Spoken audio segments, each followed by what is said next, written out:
What's up, everybody? Welcome back to Cooper Stuff. Guess what? Hey girl, hey. She's back. She's back. That's right. Guess who's back?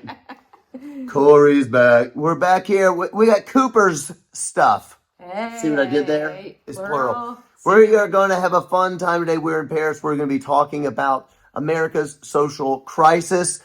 Korey's here with me. Going to be fun. Good to be back right here on Cooper's stuff. Cooper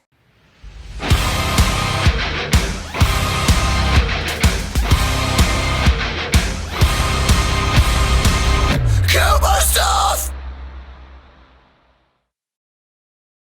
Let me tell you guys about my friends at SD Bullion. All right. Precious metals, gold and silver. Some people go, I don't really understand why this is a big deal. I want you to understand this. A couple of years ago, I got very concerned about the state of the world. All right. We're talking about inflation. We're talking the amount of debt the U.S. has is so absolutely insane. We're talking about the possibility of a one world technocracy, a one world currency, which is just so very, very frightening. We are printing money and spending money at a rate that we cannot keep up with, frankly. So I said, okay, what can I do to diversify my funds that I have something in my hands in case the very worst happens? And that is why you need to contact SD Bullion. All right. I'm not saying go sell everything you have and buy a whole bunch of gold. I'm saying you may want to consider putting a little bit of your money into gold and silver. SD Bullion is a Christian-owned company. They're passionate about training Christians about investment and about why gold and silver are a good investment. They have great pricing. They send straight to your house. They will send you a brochure. All you got to do is this. Text the word Cooper to 465-322. That spells gold 22. They're going to send you a brochure. They'll teach you about it, give you options. Or if you say, hey, I want to spend $75-$80. I want to get a silver coin or something like that. Text the word Cooper to 465-322. That's gold 22. They're going to give you a discount on your first order. All right. I do it. I bought all of my stuff for there, and there's just something about having it in your hand. You put it in a safe, and if the worst ever happens, you go, you know what? I know this for sure.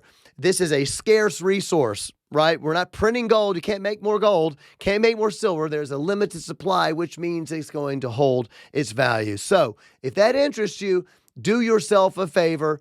Contact SD Bullion and say, hey, give me some information so I can understand exactly what this is. Text Cooper to 465-322. Welcome back to Cooper Stuff, everybody. It's been a while since I've done an actual episode. I did a few interviews. Yes, you did. You did. So I had them stacked up because we've been in Europe. So we're in Paris today. And this counts as like an official episode. Yeah, this is ironically, the last time I was on, I believe, was for Mother's Day. And it is Mother's Day. What? Soonish. So I'm back a year later. It's because I plan these things because I'm a genius. Did not know it was Mother's Day. I should get something. It'll be passed after this episode. But anyway. Also today in Paris, I got stuck in an elevator for the first time. He did. And they're small. It was a boutique hotel and it was a small elevator. It was a good 25 minutes in there by himself. I didn't love it. Yeah, no. I had to pee really bad, okay? I had to pee. I had to go tinkle. Anyway, so that's what's happening. We are at the end of the tour. We only have 2 shows left, tonight and tomorrow night. Then we're back in America. We want to do this episode with you guys. I've been wanting to talk about this for about a month since this research came out. And I want to have Korey on here. We can talk. We're going to have fun. But here's what we're talking about today. America's social crisis.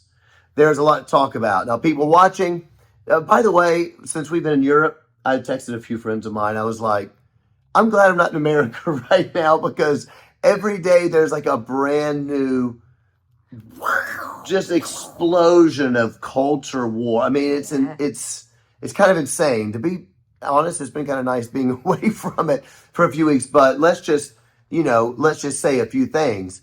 Over the last month, if anybody doubted that there was an agenda to make drag queens everything, like everywhere, everything has got to be drag. If you say anything about it, you've had actors and celebrities like Kevin Bacon have gone online and they're mad that people are trying to, they say, quote, ban drag queens, when in reality what they're trying to do is to limit they have to have an age restriction on drag queens, which is something we all used to agree on before we all went crazy. It was just commonplace. You because drag queens are at clubs or whatever they are. So now the legislation has been sort of like, hey, we need to make sure we don't have minors drag queens. But everybody in Hollywood is like, how dare you ban the queens? So drag queens are everywhere. Everything is going kind of nuts. And to me, it's all into this idea of this social crisis. So I want to start by reading something from my friend Billie Hollywell, and then I want to get Korey to. She hadn't even read this, but I want to get you to comment on it. On the spot. Yeah. Dangerous. So Billie Hollywell, who's a friend of the show, he was just on a few weeks ago. Yep. He wrote this, and this says how abandoning God created dangerous loneliness crisis. Now, I don't know if you guys know, but this has also happened since we've been in Europe. So the Surgeon General, which is called he's called Dr. Vivek Murthy. So this is for the Biden administration. He is sounding the alarm on what he calls, quote, an epidemic of loneliness and isolation with the release of his Surgeon General's advisory on our epidemic of loneliness and isolation guidance. So the first thing that comes to my mind, of course, is duh.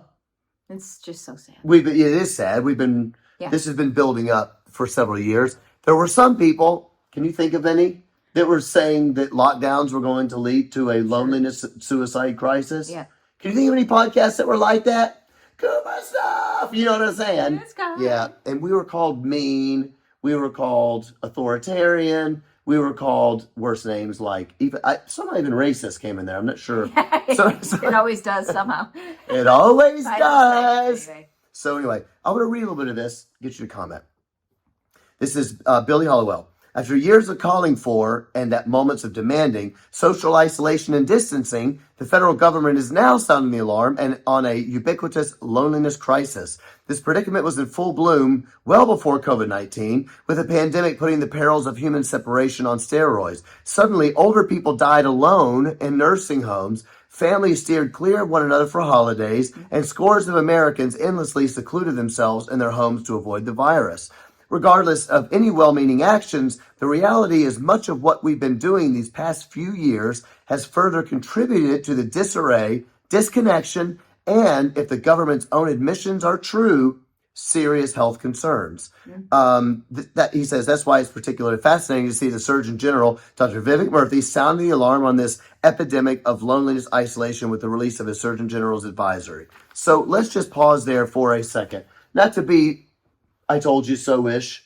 Say what you want to say about this. Do you want to say anything about this? It makes me feel sad. It is sad. It's horrible. You're more aggressive on the principle, and I feel. I mean, you could see it coming even with social media. Not to harp on the social media thing, but social media is more isolating. Even though in some ways you're more connected to people, you actually aren't connecting with people. So, and I think one of the things we try to do in our culture now, because it's more narcissistic, is we try not to let people hurt us, so we're aggressive against, you can't say that because of XYZ and that hurts my feelings and it's violence or whatever we might do. And when we're completely living for self at the center and trying to protect the pain of self, it's like you never actually grow and mature. Mm-hmm. When you have real relationships with people, you're going to hurt my feelings and I'm going to hurt your feelings. And sometimes it's not even intentional, but you grow in maturity and learning how to deal with people, and when you isolate yourself and you're just online, just going off on one, like if you were in person with someone, you shouldn't, if you're mature, go off on one because you're like, well, they're actually a person. I can see them, I can touch them, and I don't really want to hurt their feelings. And you end up growing in who you are because you're actually thinking about someone else as well as just yourself.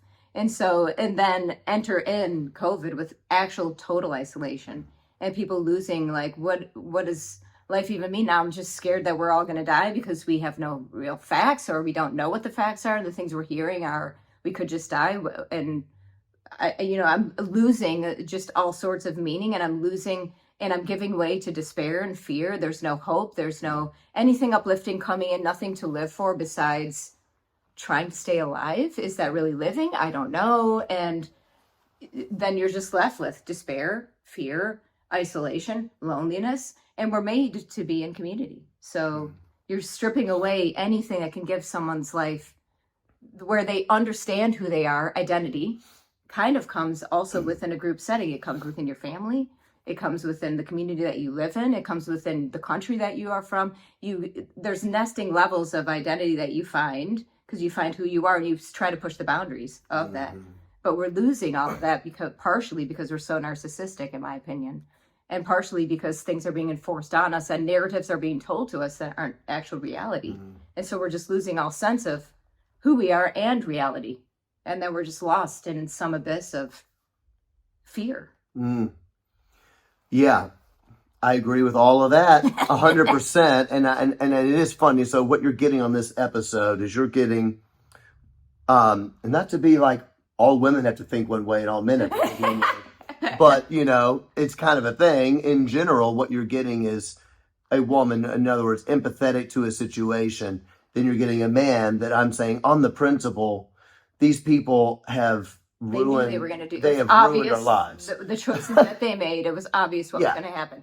Oh, when you isolate people, they get lonely and they'll be despairing. Duh. Yeah, and I want to be fair because of course they might say we were concerned for people's lives. I get it, but what we're going back to is this: there were a lot of people, knowledgeable people. You saw it in the Great Barrington Declaration. These folks, right?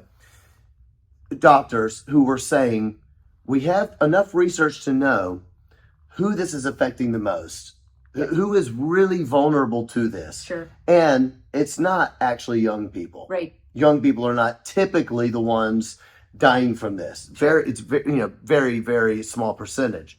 And so what we need to do then is weigh all of these things. Let's find a way to protect the people who are vulnerable, which is the elderly, number one. And then there's other comorbidity facts, things like that, obesity and pre-existing conditions, heart conditions. So of course there are those things.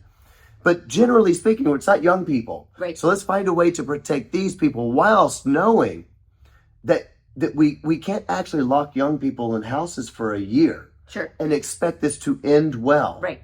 But if you said it, you were called a racist, a hater, a this, a this, a this.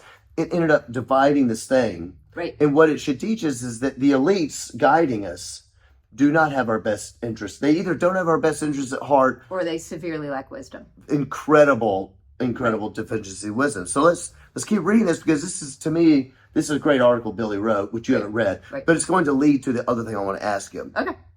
So he says, while we're on the topic of mental health, which is Dr. Murthy's concern, other Gallup data points to weekly churchgoers having better mental health than their peers.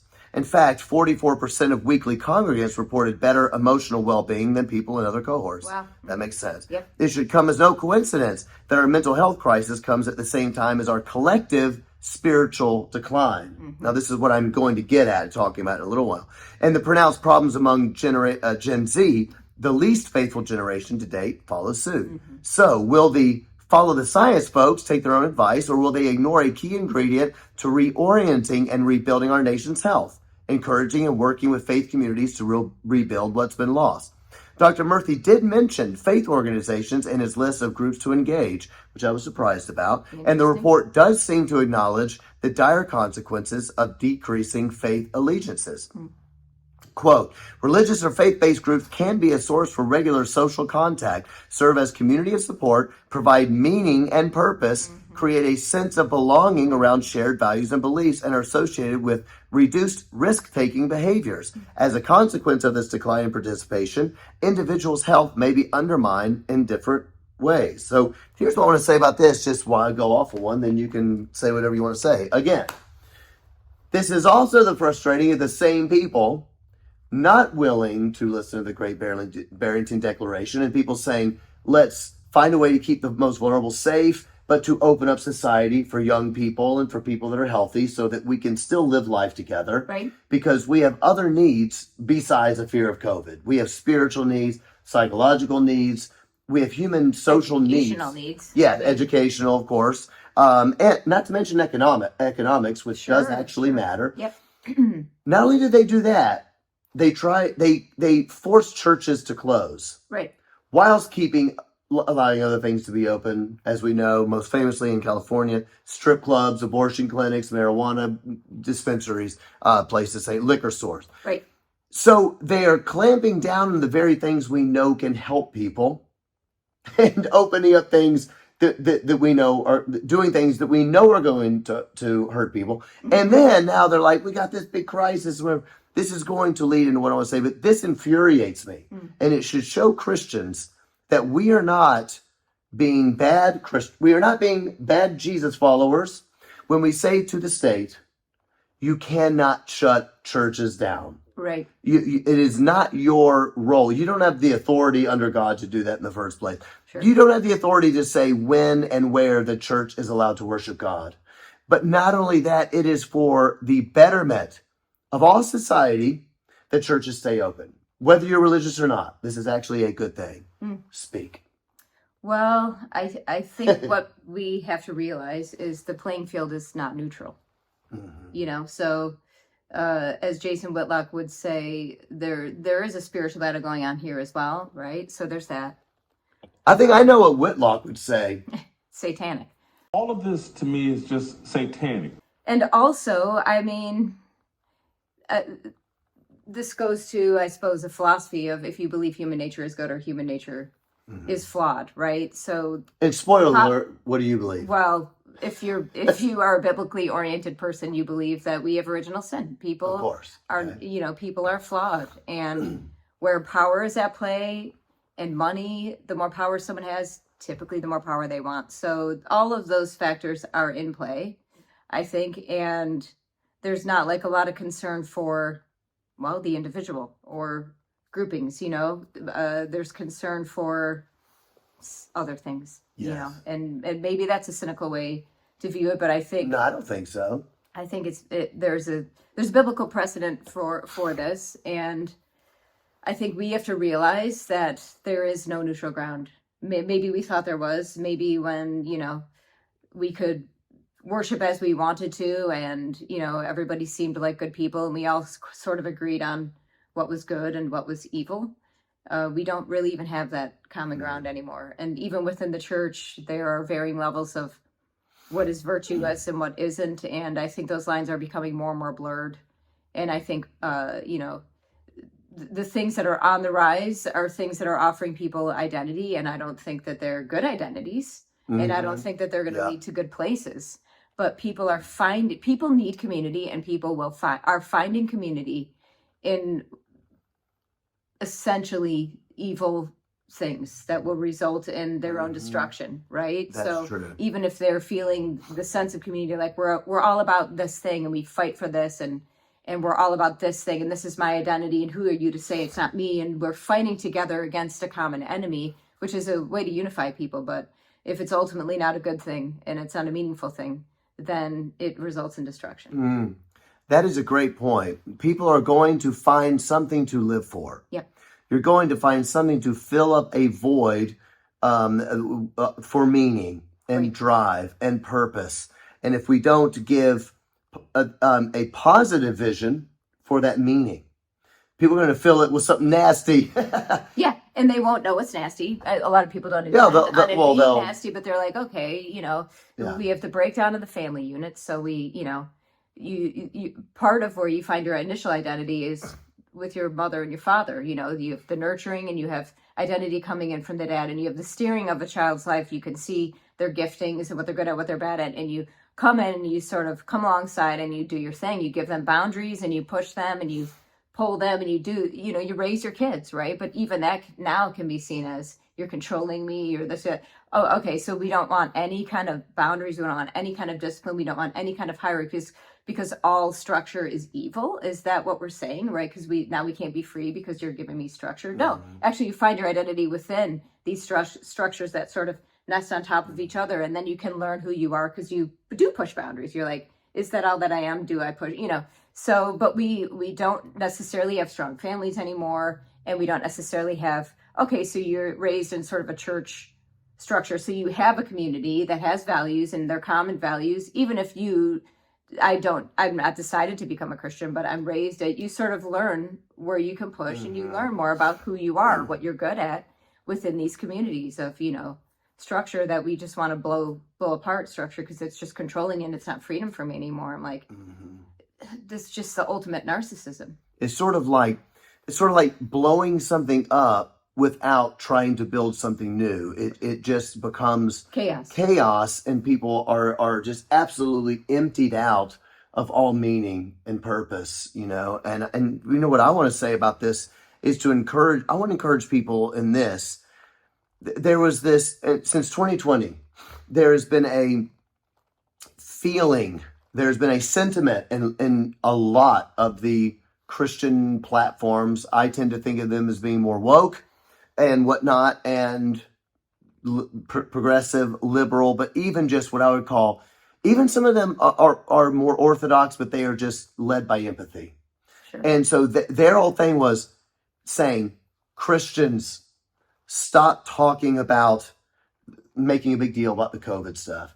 Stop making a big deal about needing to go to church. Stop making a big deal about this and this and this and this. And I think what we're seeing now is that they're wrong. They're absolutely wrong. Sure. because the things that we spoke out about was saying, number one, we have to be honest about true facts about COVID. Who is this actually affecting? This is not the Black Plague. Right. This is not smallpox. All right. Right. It's not literally just killing half the people it touches. This is killing a certain kind of group of people. Right. Right. And why are we afraid of the facts? Yeah. Why do you demonize people who are literally just trying to say, hey, this actually is a fact? Yes. Demonized. And so Canceled. And so we were saying there are a lot of things to think about. Education, economics, which, by the way, a lot of people don't even know because the media doesn't cover it, because the media sucks. Because but look, the amount of people that have died from poverty around the world. Sure. Around the whole, not just, I'm just on America, I'm talking about around the world, especially in nation, Africa and Indian places that like that, is so much greater than the amount of people that died from COVID. Right. And they died from poverty because we locked things down. We locked everything down. They couldn't do their farming. Right. They couldn't get stuff shipped to them. Right. They couldn't get the help that they usually get. Now there's a food shortage and yada yada. Because of this thing, far more people died from poverty and literally starvation, right, than actually died from COVID. So what you're actually dealing with is that once more, for Christians to say true things about COVID, to bring true things about poverty, economics, education, loneliness. I cannot believe the amount of grandmas and grandpas that died because they would not let grandkids and kids that were under no threat. Right.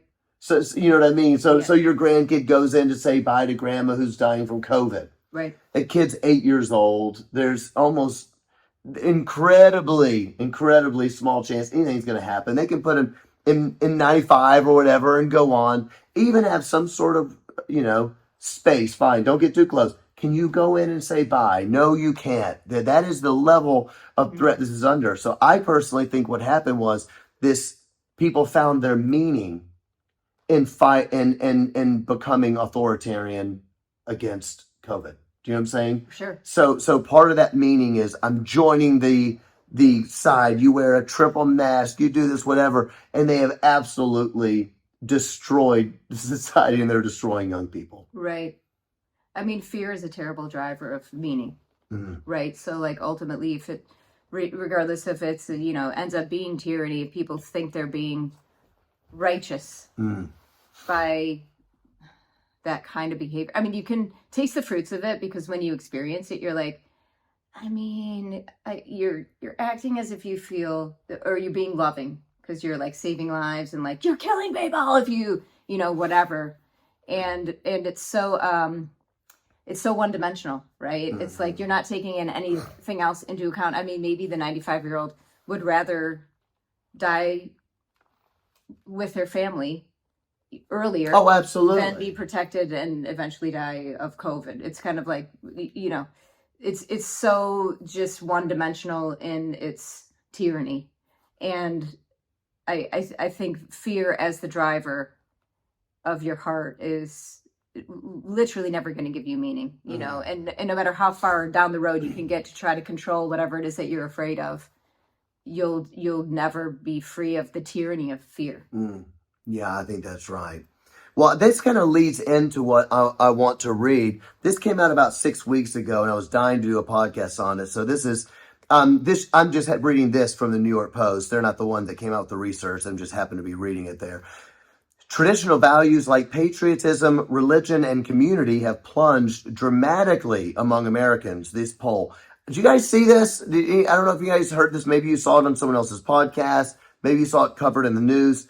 This is absolutely alarming in a way that I really can't exaggerate. So let's open this. Sorry, I got this printed off because I'm overseas and it's difficult to read.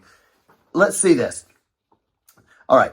Long-held values like patriotism, religion, and community involvement are in retreat across America, according to a stunning poll released Monday. All right, this is about 6 weeks ago.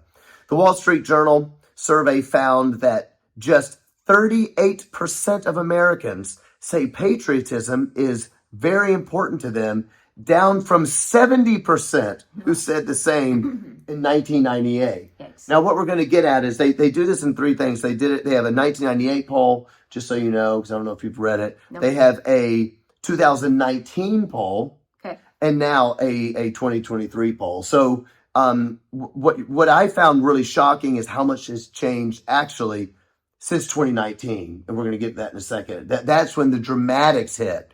So let's read these numbers. 38% of Americans say patriotism is very important, down from 70 in 1998. Slightly more Americans, 39%, place the same importance on religion. So only 39% of Americans say that religion is very important to them, down from 62% who said that faith was important, very important to them 25 years ago. Wow. 62% to 39%. Thanks. Only 39% of Americans say that religion is very important to them. The percentage of Americans who said raising children was very important fell to 30%, down from 59 in 1998. Oh, so sad.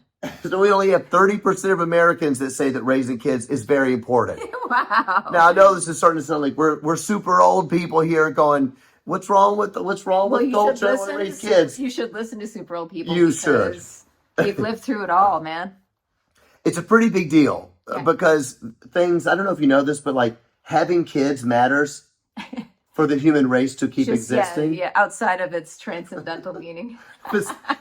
Outside of transcendent meaning, if we want humans to still like be a thing.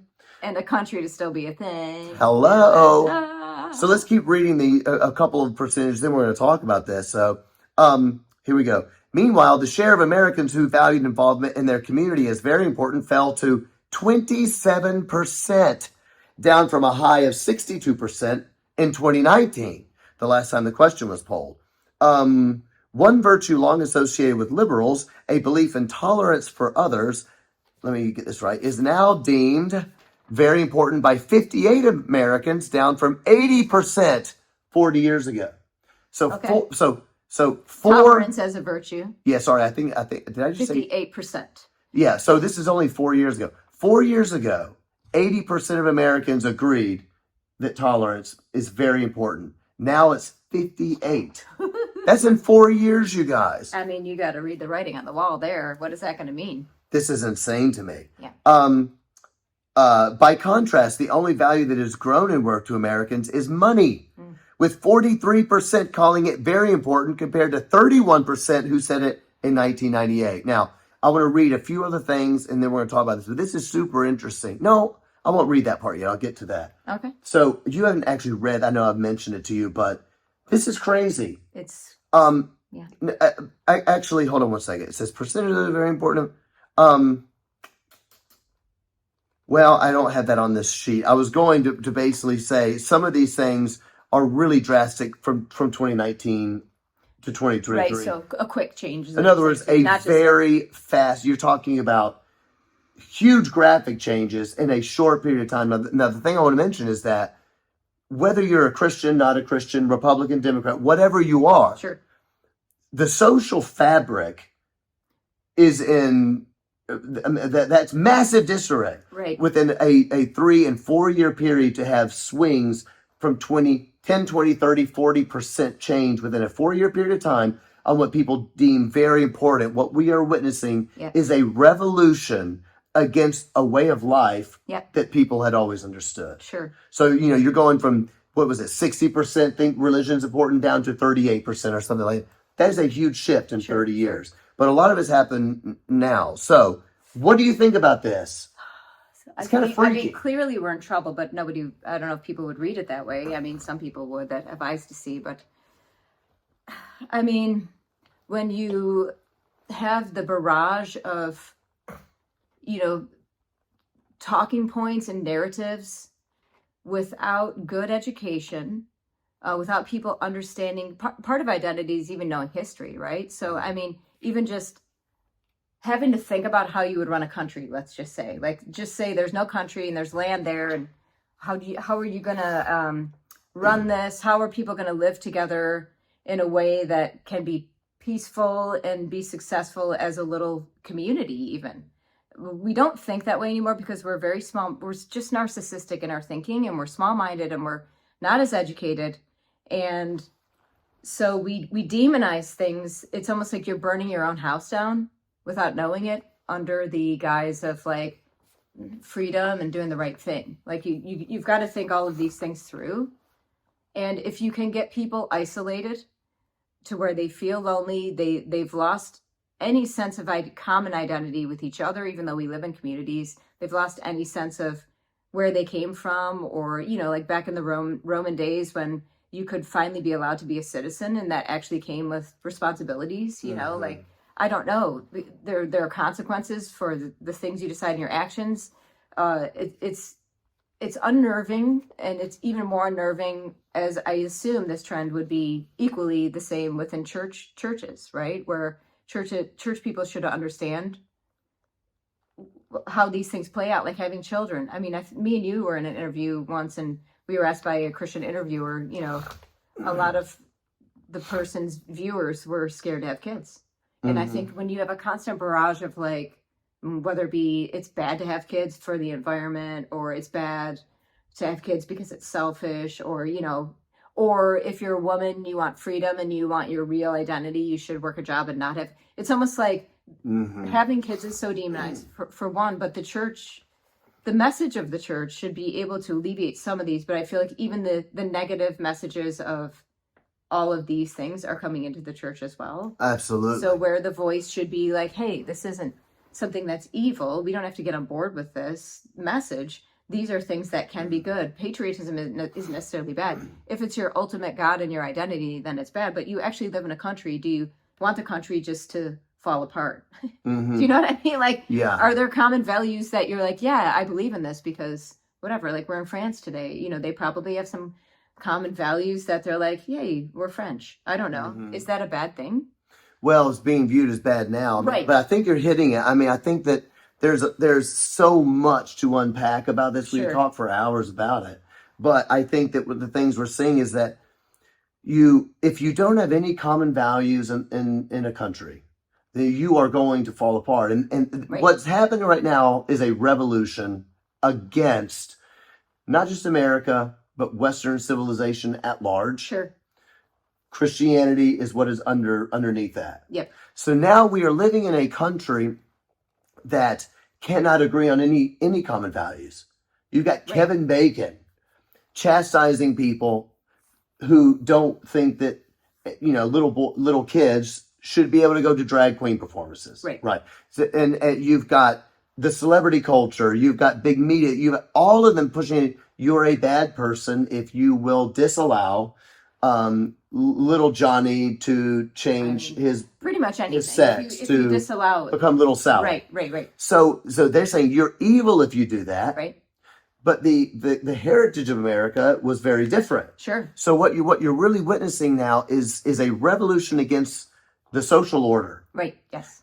But it's not going to become a neutral playing field. Sure. They're going to shove it full of something new. It's because we are still enjoying the benefits of the old social order, of the old, moral beliefs and truth. So you can feel like you don't realize you're burning your own house down because you're like, well, the house is pretty awesome and I hate it. You know what I mean? And now, I don't know, you're going to end up reaping what you sow. Yeah, absolutely. So we know the Bible teaches us this. We were born to worship. Yes. You agree with that? Eternity in the hearts of men. Eternity is in place in the hearts of men. Yeah. We are born to worship. Yes. Every human being, religious or not, will worship something. Absolutely. Right. So this is a biblical thing. You're going to worship something. You're either going to have true worship or you're going to have false worship. Yes. Is that correct? Yes. So if we're going to rip out religion from the social order, yeah, we're going to say it doesn't matter. You don't need it. It's actually bad. Let me read this. The poll found this: 23% of Americans under 30. Oh, excuse me, the wrong one. Sorry. 31% of young respondents, this is people under 30, okay? 31% of them said that religion was very important compared to 55% 65 and up. Right. So what you're saying is the youngest generation. So let's say if you teach the youngest generation there is that the religion doesn't matter. Right. 31%, that means you have 70% of a young generation yep. that says religion doesn't matter. They're going to worship something. Yes. So we have stripped meaning out of their lives, and the idea that there's not going to be meaning or worship is a lie. Exactly. So what I see happening is this: we told people you're a cosmic accident. It's just evolution. It's Darwin's evolution. It just happens to be that way. Right. Then we tried to convince them. You know it if you watch TV ever. If you watch TV ever, if you watch the news ever, if you watch celebrities ever, they say, you matter. You're so important. There's no one like you in the whole world. You're the best you there's ever been. The question is, without a creator, if you're a cosmic accident, I want people to feel that they matter, whether they're Christians or not, because I want them to have hope. Yes. The question is where are you finding that hope? Why are you saying that people matter when you're just a cosmic accident? I'm glad, because I think they matter. But you're a cosmic accident. There is no meaning. There is no God. All this you and the way that you feel and making sure your inner self is happy. Yep. And you have everything you want. So now you're going to be worshiping something. And so what I want to posit, and I'm curious if you agree, is that what we tried to do, the reason 2019 to 2023 is the huge drop. So 1998 to 2019, there's a drop. But in the last 4 years is where the bulk of the drop happened. And looking at the literature, it's mostly happened disproportionately on younger people and Democrat younger people as opposed to Republicans. So the Democrat thing is a large percentage of that, whereas Republicans view patriotism and religion a lot more importantly, according to the literature. They have filled it with social justice. Yeah. This is what I'm positing. I'm curious if you agree or if you want to expound. There's no meaning in life in terms of God or religion or why you were born, but we know you're going to worship something. You have to find hope in something, and we are giving you a new God to worship, and it is the worship of social justice. That's what matters because it's me and how I feel, and so now social justice has to be implemented through your identity. Sure. So in my view, we took God out and we made identity a brand new God. And we're finding out that identity is a terrible God to worship because it leads to high suicides and depression. Well, yeah, all you have to do is look at the fruits of the philosophies and the people that give themselves to it. And you're like, well, why is mental health so on the rise? Why is depression, suicide? Mm-hmm. It's cataclysmic. The numbers are. But yeah, I just think when we have become so narcissistic and we want to give ourselves to something. So social justice has the element of you're a part of a collective. So it's almost like you don't even have your own identity and then you're fighting for something. And I mean, if you follow any of the theories through, they are all just about revolution. They don't actually build anything, right? So even the vision for it is we got to tear this down. We got to tear these people down. This whole collective group has to get down. They're all oppressors and we're the oppressed. And so depending on your victim status, and we got to fight for the victims by overthrowing the oppressors. But there's never anything positive. Mm-hmm. There's not a positive vision. It's all to do with tearing down. And I don't know how you can build something. Well, you don't. Yeah. You build nothing. You burn it down, and then you are like, why didn't this give me the peace that I wanted? It doesn't look like heaven. Mm. And why not? And then you realize I don't know if there's anything more depressing than realizing you've given yourself your whole life to something that was futile and empty and wrong and destructive. Then you're just left with, I wasted my life, and can I face it? And if I can't, I just, hunker down into it. But otherwise you face it and you're like, can we look at this maybe logically? And I don't know. Why does it feel tragic? Why did the idea of my life not having meaning feel tragic at all? I mean, if you were just atoms, I mean, this is more philosophical, but if you were just, clusters of atoms in an accident, you wouldn't, I don't think animals are like, oh, where's my meaning in life? They serve their purpose, and, they build whatever they build and survive, and then they die. And it's not like tragedy. My life doesn't have meaning. The fact that you feel the tragedy of your life not having meaning, to me, shows that your life has meaning. Right. Right? Otherwise, why does it feel sad, or why does it feel like you're missing something? There's something eternal in your heart, and you're made to worship God. Really, you're made to live by God's design. And when you do, there is blessing in it, right? And when you don't, there isn't. Yes, blessing that's in right. it. Yeah, I think that's a beautiful picture. I think that you have two different views.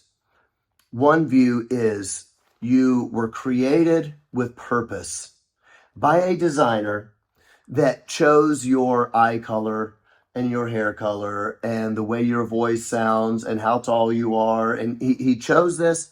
He chose these aspects of who you are, color of your skin, the family you're born into. He did all of this for purpose, for his good pleasure. And you are created to give him glory. Right. And you are created to find your contentment.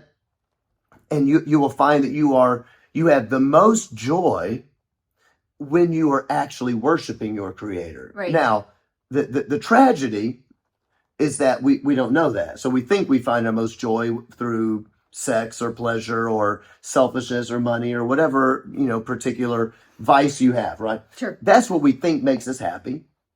But God is saying, yeah, but it doesn't. I have a better way, right? So Right. because we have a bent towards sin, we think we can fulfill our own happiness. We can't. When we find ourselves in a relationship with a personal God who created us, right? Then you find true commitment because you are in true worship, and God says, this is your identity. You exist as a worshiper of me, and now you exist within my family. Right. So now, the Bible says he puts the lonely into families, Yeah. right? So you have been taken out from wherever you came from and whatever sin and whatever tragedy. Don't care how bad or how tough your life has been or how much of a victim you have been, you are taken out of that and put into the family of God. And he brings healing to And he brings healing well. to it. And this is where you find joy. This is a worldview. Right, sure, yep. The other worldview is this.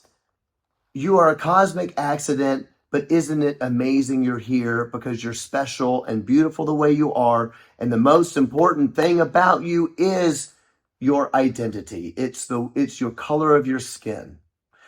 It's your sexual identity. That's the most wonderful thing. And if you just take pleasure and joy in the color of your skin or joining some sort of struggle, then you're going to be happy.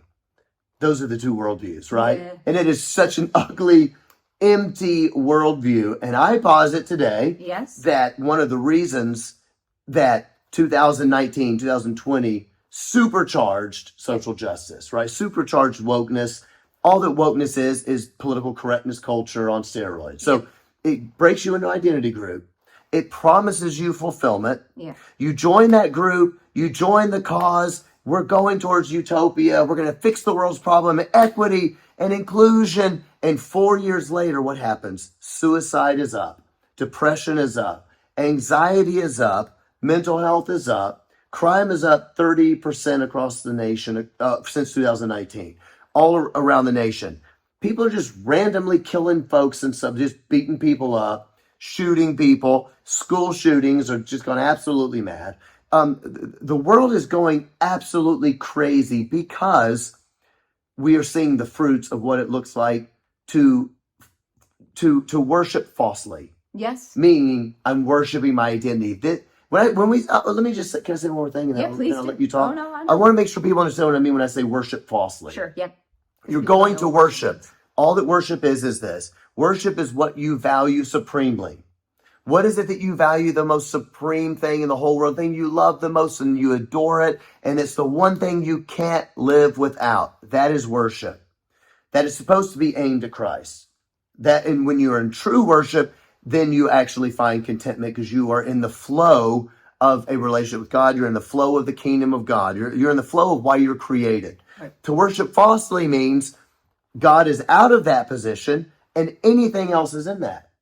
Yeah. Maybe white supremacy is that maybe I worship my white skin and because my ideas as a white person or whatever. White supremacy And could be. it could be a good thing that's just in the wrong place, right? So sex. Well, for yeah, but let me example- finish that Sorry, because go you ahead. just said white supremacy could be a good thing. No, sorry. Whatever No. you put in its place, Yes. could be a good thing, but it's in the wrong context. Yes, so that's the next part. So yes, it could be something really terrible like white supremacy. Yep. For that matter, it could be black supremacy, Sure. Asian supremacy. In other words, my ethnic identity is of so much value to me that I worship it, okay? Could be a good thing. It could be my relationship with my wife. It could be being a dad. I find so much fulfillment in being a dad, which is true and which is wonderful and which is part of God's created order. You're supposed to find joy in having kids. Sure. But I value it too much. So I value it supremely. Now it's a God. Right. I would go back to the ethnic part, the ethnic identity, Yeah. to say that social justice has said your skin color, your femaleness, the fact that you're fighting the woman's cause, Right. Yeah. your whatever it is as a group identity is your most important, supreme thing. That's my mission, and I'm going to find meaning in it. And what do we find? We find people absolutely bereft of meaning and hope. Yes. And why wouldn't they be? Yeah. I mean, even on the face of it, it's just so overly simplistic. You know, to just look at one human being, like let's just take me for example, because I'm talking. If all I thought about myself is if my entire identity was in the fact that I am a heterosexual, surely there's a lot more qualities about you that can define who you are, right? It's just so oversimplistic, and it's really that's the only thing you want to like live for is that one aspect of who you are, your skin color. I mean, I never see myself. I mean, I know that I have white skin, but it's not like I'm like, oh, white skin, or I have Italian or German. And like, I'm like, okay, that's not the only thing about me. Plus, there are like a million other people that have this thing, but they're all different. Like, it's oversimplifying all of the beauty of God's creation and, you know, your individualness, which is part of him showing off, I think. Like, look at all that I can create, even though it's in a similar family of human beings. But look at how the diversity, even within that, is actually beautiful. And I don't mean diversity in the narrow way that we define it now. Yes, I think you're right. I think, you know, here's another thing that social justice does that you just hit on. Social justice rips out individualism. Exactly, which I think rips out part of your meaning. It does rip right? out meaning. Because what they're saying is the only way that you matter is as a part of a group. Right. That's what defines you. And that's why you need to have the perspective of, quote, a woman. So not in a way that men and women are created differently, but meaning for the struggle of all women. So you're dumbing down, you're making something that is full color into just black and white. Yes, that's right. You're supposed to have this one. And this again, this is why, I hope that people are watching that are Christians. This is why Christianity offers something so much better than secular social justice. Christianity answers the riddle, if you will, of the one and the many. Christianity offers this, that you as an individual matter because you're created in the image of God.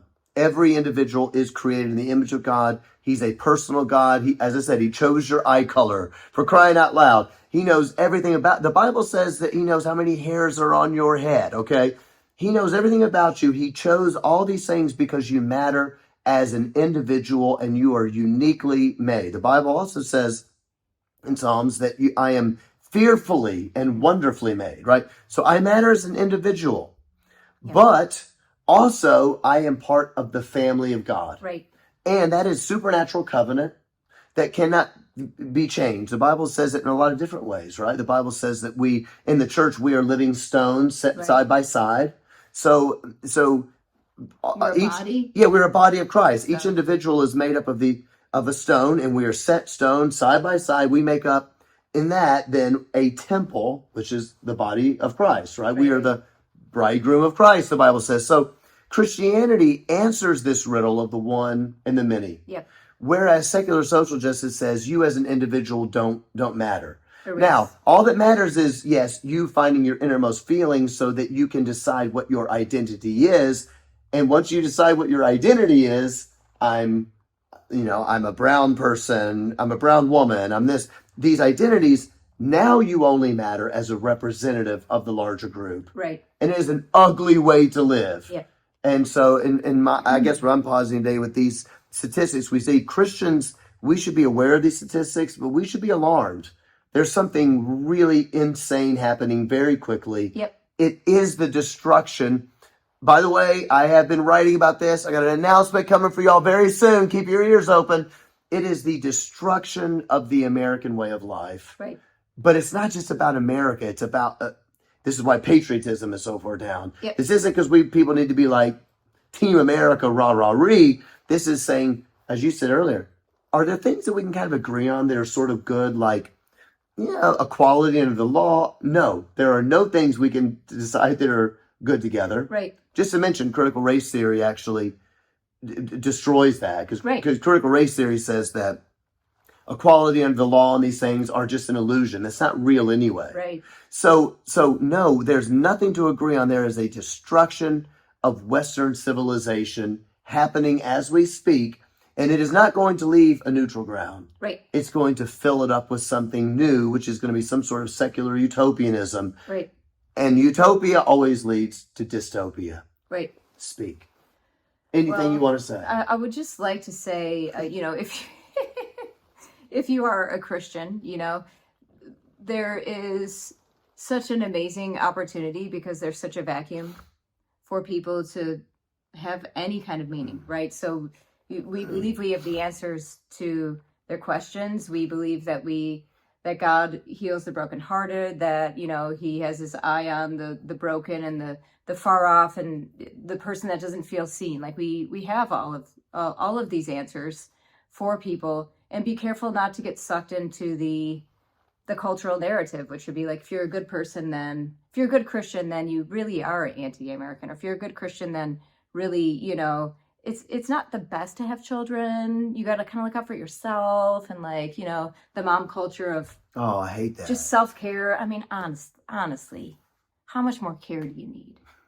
I mean, I don't seriously. I mean, I know I shouldn't say this as a woman, but the Bible talks about this. I'm not going to expound it. So, another Bible scholar could expound this, but when you read things in the Bible and you line yourself, if they're shocking to you, then you have to line yourself up to like, oh, I guess my thinking's a little bit off. Like, a woman shall be saved through child rearing. I mean, just think about it. I'm not going to even expound it, but unless you lose your life, you won't find it. Let's see, if you don't pick up your cross daily, deny yourself and follow him, you're not worthy to be my disciple. It's better to serve than to be served.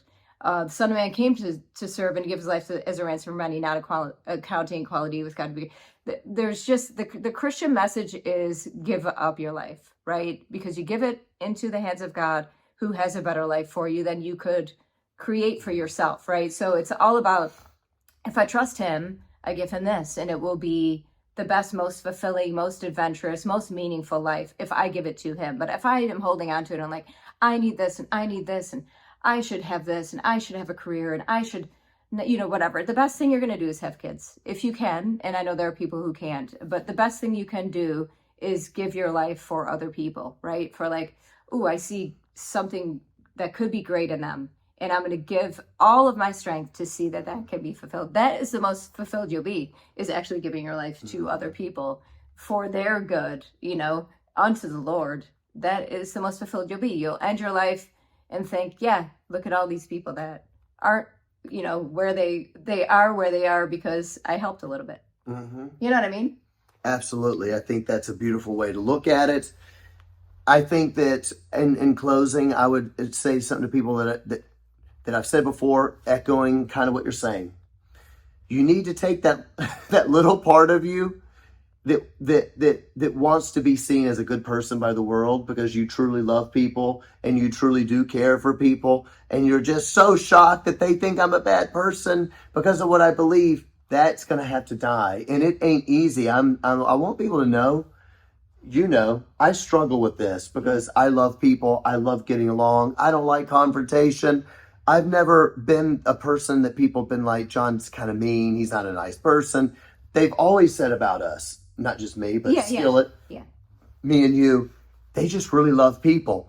We're in the process of that changing because it's not neutral. Right. And the world has shoved a brand new set of rules for meaning and morality that is antithetical to the gospel of Christ. And so if you're somebody that you go, I have 3 kids, but I feel called to have another kid and I want to have another one, there's going to be people out there that are like, why are you such a bad person? You're killing the earth. It's another mouth, whatever. There's no resources. But there are going to be people like that. That part of you that wants to always be seen as a nice person to the world standards. I am so sorry.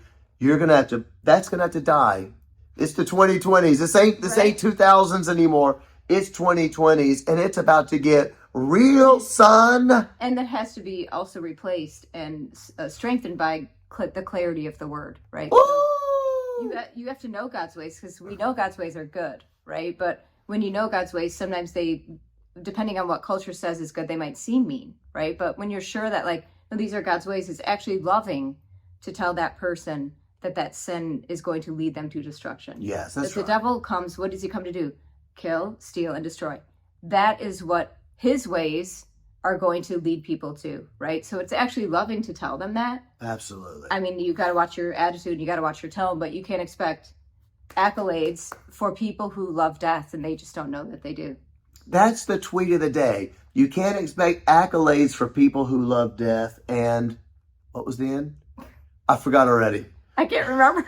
People love death, but they don't think that they do. That is the tweet of the day, people. And you're welcome. You saw it from my lady, my special lady friend over here. I think that's a great way to end it because that's murder. It's not murder. I meant like murder, like good. Sorry, it was killer. Oh, I don't mean killer. Would you have anything else you want to say before we end this nice program? No, I feel sad for people that are just lonely and depressed and have no identity. It's a terrible place to be. And Christians, we've just got to tell them and show them how much Jesus loves them and that he's got something better for them than what they're lost in. Bring them to church. It's also an encouragement to Christians out there. And I get it. I meet people all the time. They're like, I'm a Christian, but I don't go to church anymore because this or that. Christians, you got to get into a church. You've got to. You're supposed to be in church. And guess you what? Need relationships. People are not going to be perfect there. People are going to hurt you there. And you're going to hurt people there. Because we all stink. It's about working out what loving people really is. Absolutely. You're meant to be a part of the community. So if you're not in community, go get in a church community and invite lonely people. Because where's the word said? He puts the lonely into families. What a great God we have. Thanks for watching this. I hope you enjoyed Korey coming on the show today. Peace. Read the Bible.